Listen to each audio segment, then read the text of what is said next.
Des scènes de joie, des vagues humaines qui déferlent de liesse partout à travers le pays. Une explosion spontanée de manifestations populaires. À jamais, dans la mémoire collective, la journée du 30 août 2023, saluée par l'ensemble de la population, marquera à tout jamais l'histoire de la République gabonaise indépendante depuis bientôt 63 ans. Pour matérialiser sa vision comme promis à son investiture, le président de la transition s'est engagé dans un vaste processus d'investissement tout azimut. L'OCTR inlassablement, depuis le coup de la libération, s'attelle à l'ouvrage pour l'édifice nouveau du Gabon. Dans cette odyssée au service de la nation, chaque investissement constitue une pierre à l'édifice de ce chapitre nouveau de l'histoire de la nouvelle République que nous tenterons au fil des épisodes de restituer le plus fidèlement possible pour la postérité et les générations futures. Et voici donc, tel que jamais auparavant, raconter le Gabon qui s'éveille.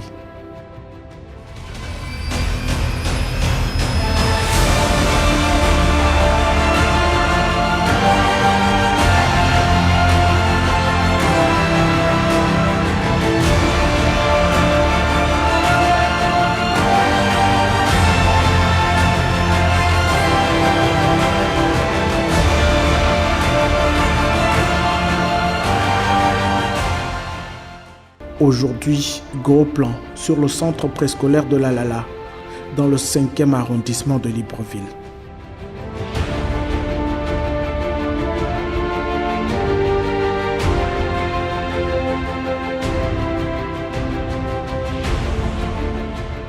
Étant natif de Lalala, et tout,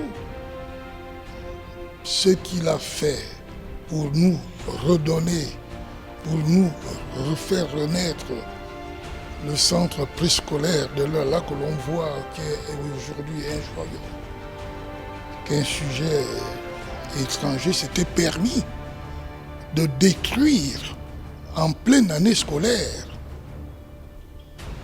C'était quelque chose d'inimaginable, c'était scandaleux.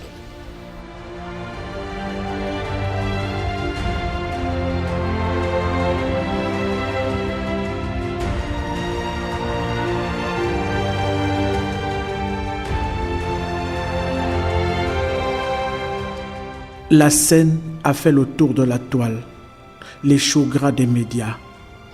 Établissement public, le centre préscolaire de Lalala en pleine année académique est réduit en état de poussière suite à une décision de justice. À la manœuvre, un sujet libanais revendiquant la propriété du site, privant ainsi de ce cadre d'études plusieurs centaines de nos jeunes compatriotes. Un fait plutôt banal sous l'ancien régime. Mais pour l'OCTR y arriver au pouvoir entre-temps, l'affaire n'allait pas en rester là, bien au contraire.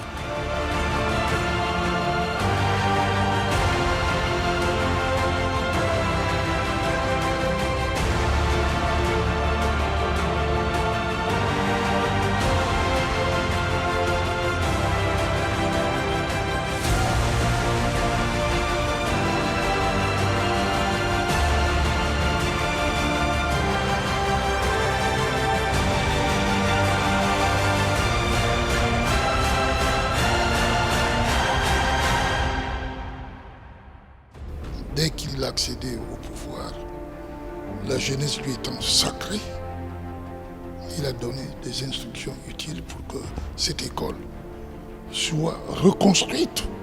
Et aujourd'hui, nous avons un joyau remarquable qui sera inauguré, je crois qu'à cette occasion, le peuple du 5e arrondissement et la jeunesse gabonaise dans son ensemble lui dira un grand merci.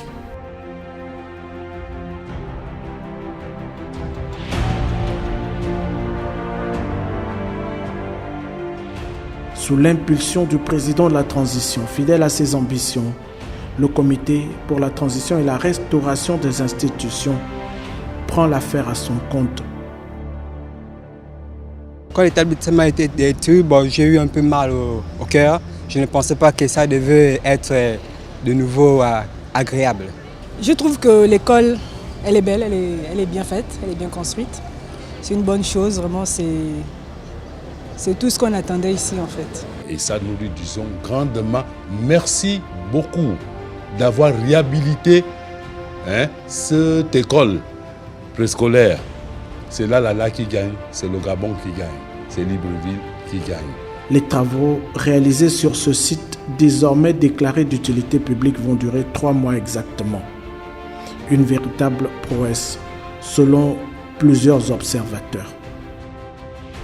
Nous sommes à 95% du taux de réalisation.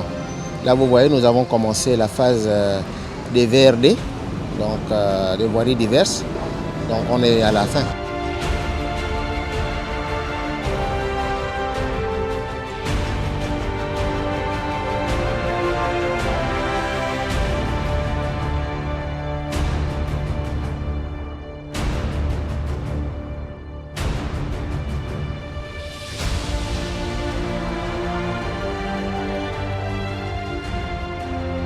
En tant que natif et habitant du 5e arrondissement de la commune de Libreville, plus précisément de là, le fait d'avoir vu cette école être démolie, pour moi, c'était un crime contre le devenir de ce pays.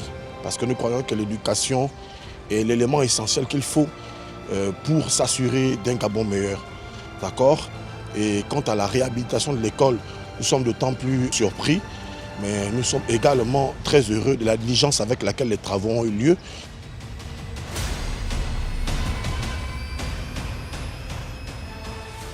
Il a donc fallu tout au plus 3 mois à l'entreprise commise pour sortir de terre ce bâtiment flambant neuf. Sur ce site entièrement dédié à la jeunesse, les extensions et les bâtiments annexes recommandés par le président de la transition sont également en phase de finition. Nous sommes déjà suffisamment avancés sur les extras. Les phases de prépissage ont commencé. Il faut la terminer, il faut assainir le site et puis voilà, c'est bouclé, quoi. Le chantier comprend 5 bâtiments, donc 3 bâtiments réservés aux salles de classe. Vous avez un bâtiment infirmerie, vous avez un bâtiment en direction de l'école et vous avez un bâtiment sanitaire.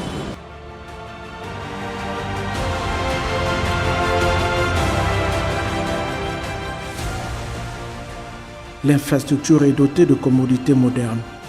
Elle vient améliorer l'offre qualitative d'études dans ce secteur, comme le reflet des ambitions du général Brice Clotaire Oligui Nguema pour l'éducation dans notre pays. Et c'est pour cela que je profite de votre antenne pour saluer le CETERI, que nous voulons que cet élan qu'ils ont eu de remettre l'école sur pied soit également l'esprit qui va caractériser les 2 ans de cette transition pour que nous puissions enfin avoir notre essor vers la félicité. Comme symbole de l'éveil du Gabon vers sa destinée, le centre préscolaire de l'Alala se dresse désormais à ses futurs apprenants et à l'opinion nationale comme une belle esquisse de réponse à la problématique de l'éducation en République gabonaise. Il y a eu Chadi Moukarim et encore Arsène, le député sortant, qui se sont vraiment battus avec les populations, les notables que nous sommes. Et Oligui est venu accomplir l'œuvre. Nous disons Oligui, félicitations et merci beaucoup. Et qu'il continue dans ce sens.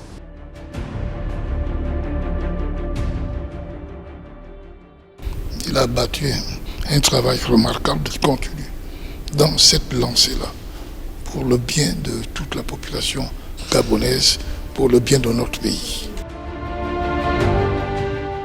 Vecteur essentiel de développement, l'éducation, secteur prioritaire, se positionne à l'ère de la transition comme l'un des meilleurs moyens de réduire la pauvreté. La multitude d'initiatives engagées dans le domaine depuis le 30 août 2023 en est la parfaite illustration.